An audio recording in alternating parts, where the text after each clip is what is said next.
বিশ্বের অধিকাংশ দেশেই যখন রাজনৈতিক অস্থিরতা ক্ষমতাকে কবজায় রাখার চেষ্টা চলছে একের পর এক, সেখানে ডেনমার্কের রানী দ্বিতীয় মার্গারেটা বেশ অবাককর তথ্য প্রকাশ করেছেন। টেলিভিশনে নতুন বছরের জন্য দেয়া এক ভাষণের শুরুতেই আচমকা সিংহাসন ছাড়ার ঘোষণা দিয়েছেন ডেনমার্কের রানী। নববর্ষ উপলক্ষে প্রতি বছর জনগণের উদ্দেশ্যে ভাষণ দেন রানী মার্গারেটা। তার এবারের ভাষণ টেলিভিশনে সরাসরি সম্প্রচার করা হয়।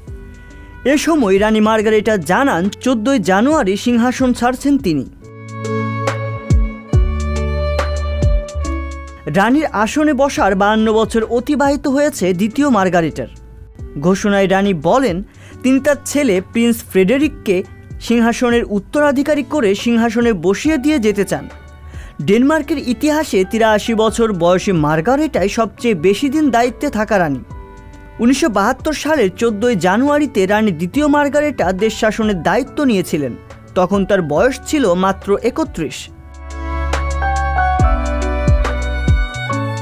রানীর এমন সিদ্ধান্ত নেয়ার পেছনের অন্যতম কারণ 2023 সালের শুরুর দিকে তার পিঠে হওয়া অস্ত্রোপচার।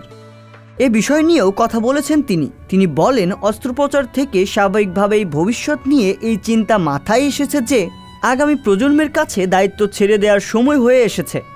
দীর্ঘদিন যাবৎ রানী হিসেবে তাকে সমর্থন দেয়ায় ডেনমার্কের জনগণকেও ধন্যবাদ জানান তিনি।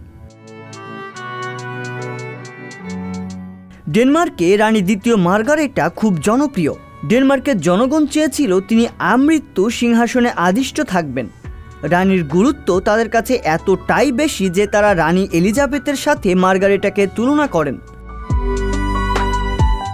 যুক্তরাজ্যের রানী এলিজাবেথের মৃত্যুর পর ঐতিহ্য অনুযায়ী রাজা হিসেবে রানীর বড় ছেলে চার্লসের অভিষেক ঘটে। রাজা চার্লসের অভিষেক অনুষ্ঠান যতটা ঘটা করে করা হয়েছিল ডেনমার্কের রানীর ছেলের ক্ষেত্রে অবশ্য তত বেশি চাকচিক্যময় রাজ্যাভিষেক হবে না। 55 বছর বয়সী ক্রাউন প্রিন্স ফ্রেডেরিকের সিংহাসনে আরোহণের ঘোষণা দেওয়া হবে কোপেনহেগেনের রাজপ্রাসাদ থেকে। রানী মার্গারেটার জায়গায় তিনি ডেনমার্কের রাজা এবং দেশের প্রধান হিসেবে দায়িত্ব নেবেন। 2004 সালে যুবরাজ ফ্রেডেরিকের সঙ্গে বিয়ের পর প্রিন্সেসের মর্যাদা পান অস্ট্রেলিয়ান বংশোদ্ভূত মেরি ডোনাল্ডসন। তাসমানিয়ায় বেড়ে ওঠা মেরির সঙ্গে 2000 সালের সিডনি অলিম্পিকের সময় ফ্রেডেরিকের সাথে দেখা হয় তার। এর 2 বছর পর কোপেনহেগেনে চলে আসেন হবু রানী। রিয়াজুল ইসলাম, সংবাদ প্রকাশ।